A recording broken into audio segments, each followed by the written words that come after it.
Hey, creative souls, word witches, writers, thank you so much for tuning in. I'm really happy that you're here. In this video, I want to talk about what to do after you get the first act of your novel written, and then you find yourself unsure about how to proceed. So I've seen a lot of times people kind of blaze through the first act, and then they're facing the big second act monster, which is the biggest part of a novel, and I would say the most difficult to write. But I have some tips that I think will help you at least keep moving forward. Before I get to all that, for those of you who don't know me, my name's Johnny. I'm a published fiction writer and a retired adjunct writing professor. For 2 decades, I help college students get their words on the page. Now I teach fiction writing and screenwriting to adults in custody. I call myself a word witch, and I believe I'm on this earth to heal the world through stories, whether it's the ones that I write and tell or the ones that I help you write and tell. I would sincerely appreciate your likes, shares, and subscribes because the more I can grow this channel, the more I can accomplish in my quest to heal the world through stories. Because as I always say, stories can heal the world, so let's do it together. I also want to mention, for those of you who don't know about it yet, my Alchemy of Writing membership group. So for the duration of Cancer season, which ends at the end of the day on July 20th, you can still get the founding member price of just $18 a month. And it's a real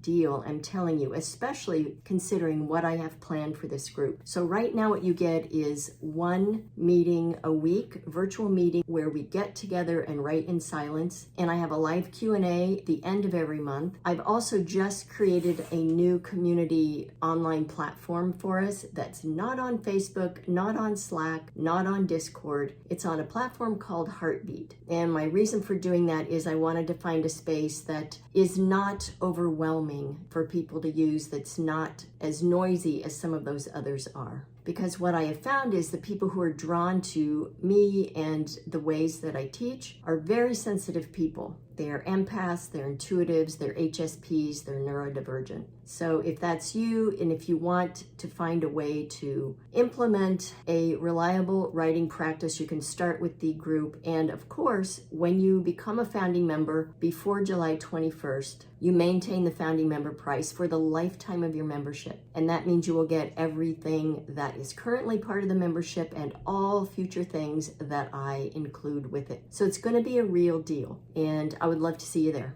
Let's talk now about how to tackle Act 2. And I should tell you this before I get started. I'm a pantser, I'm not a plotter. But even though I'm a pantser, I do have some thoughts about how to get through Act 2 because I've done it many times, okay? So I'll tell you sort of how I go about this. A lot of the way I work is solely on intuition, and so I will also offer that. So keep that in mind as I give you these tips. So before we get to Act 2, let's back up and look at Act 1. And remember, in Act 1, these following things should be present in Act 1, which typically, and again, this can vary significantly, but generally the first 40 to 50 pages of a novel we can think of as Act 1, at least for the first draft. This is where we introduce the protagonist and their stasis point. The stasis point is their business as usual, status quo life as it is when the story opens. We also introduce and really concretize for the reader the story world and the setting.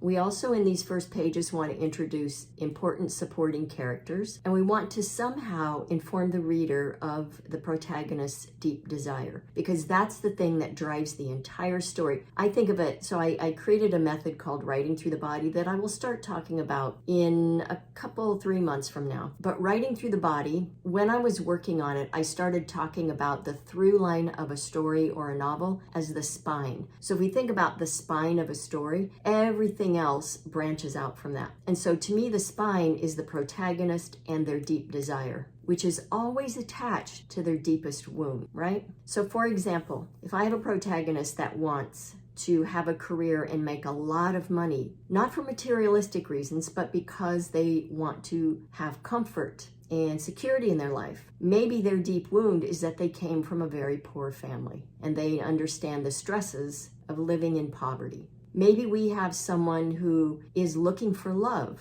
and perhaps their deepest wound around that is because they were abandoned by their parents. All right? So think along those lines. Because honestly, these things, this is what dictates the entire story. And then, of course, we present the inciting incident. And in my mind, the inciting incident closes up Act 1 and then sets us up to begin Act 2. So the next logical step then is to think about, how would your protagonist respond to this inciting incident? How would they be behaving? What would they be thinking? What is the next logical scene? Will they be alone with themselves, dealing with whatever this is that's happened? Maybe they got fired. Maybe there's been a death in the family. Maybe someone left them. Maybe their house burned down. So what big event happened to send your protagonist on this new path? If they're not alone, who is with them and why? And what are they all doing together? So is someone else getting involved at this point? So imagine a few different scenes of what your protagonist might do in response to the inciting incident, and then write them. You can write multiple scenes, always keeping their desire in mind, always. Then next, after you have written a few scenes that might come after the inciting incident, make a list of ways you can envision your protagonist going after this thing they want, given this new path that they've been set on. So what steps might they take? What actions might they take? How might they behave? Who might they talk to? What might they do? What might they change in their life? What fears does this draw up in them? Would they scheme in secrecy? Would they take action? Would they employ the help of others? Or are they in this alone? Now imagine all of the obstacles that they might encounter in relation to these list of items that you've made in terms of how they will go about getting this thing they want. So let's think for a minute that we have a couple. Maybe the protagonist is part of a couple who've just gotten engaged. They're planning this big, expensive wedding, and one of them gets fired from their very high-paying job. And let's throw in the fact that it's a job they've hated.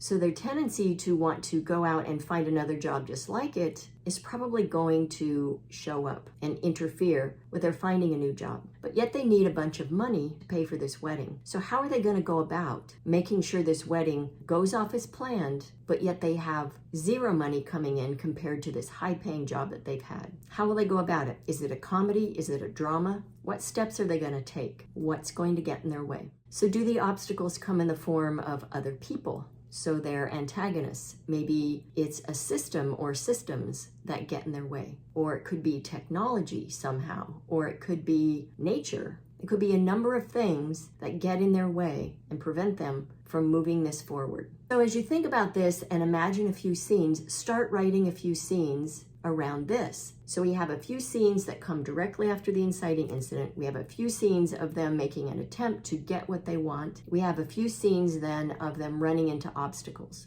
And if it helps, go back and look at my video about plot points and pinch points. If this helps, there's a document. I put a link in the description of that video. There's a visual that helps me a lot. And like I said, I write very intuitively, but if I can have that on the wall, keep referring to it, I just get this kind of visceral sense in my body about the rhythm of the story and how it should play out. And I'll put, in addition to, I recommend viewing that video and I'll put it up above. I will also put a link to that graphic of plot points and pinch points in this description of this video as well. Another thing to think about, a really important point in a story arc, is that all is lost moment, where your protagonist has tried and tried and tried, and maybe they've had some obstacles along the way, but they've just kept going. Then they get to this point where it's like whatever the big monster is that's trying to hold them down, and this could be something inside themselves. They could be their own antagonistic force. What is happening in that moment? Can you imagine scenes where they're just feeling like, okay, I give up. I can't do this anymore. This is not going to work. If we think about the example of the engaged couple, maybe they get to a point in their story arc where they're thinking of calling off the wedding and ending things. Or if your character who lost the job decides to rob a bank to have enough money to pull this wedding off, what kind of obstacles then might enter into their life because of that? So think about the all is lost moment and write some scenes around that. Again, when this scene happens, are they alone? Are they with others? What are they thinking? What are they doing? And then also, if you can, think about the ending. Do you have a sense of where your protagonist is going to wind up in the end? Are they going to achieve that thing they wanted in the beginning? And if so, how does that leave them internally? Because this is about their internal transformation, right? This is not just about surface plotline where we go from A, B, C, on and on and on to Z, right? So it's about their internal, emotional, mental, psychological transformation.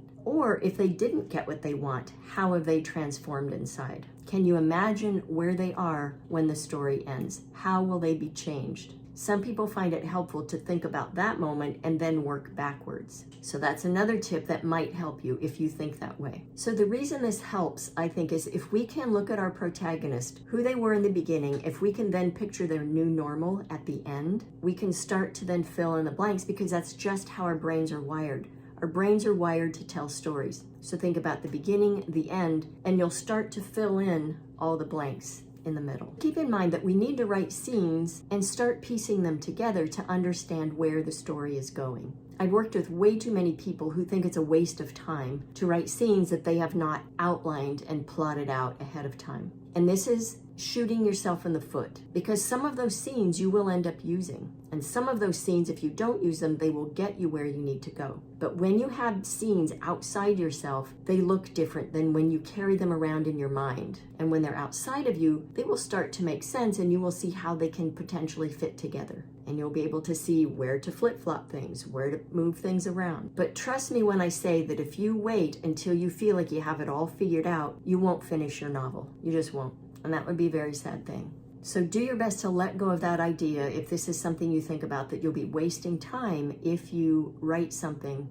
just to kind of see what comes out of it. It's the exploration that matters. That's what gets you where you want to go. Think about it this way. You're going on a trip and you're creating the map as you go. You're not using a set map. You're not using somebody else's instructions. You know you want to get from California to New York, but you don't know how. Maybe you start out driving, maybe you take a train, maybe you walk part of the way, maybe you ride a bike, maybe you go up north and come back down. That's what writing a novel is like, and you are creating the map as you go. These, so-called practice scenes will get you where you need to go.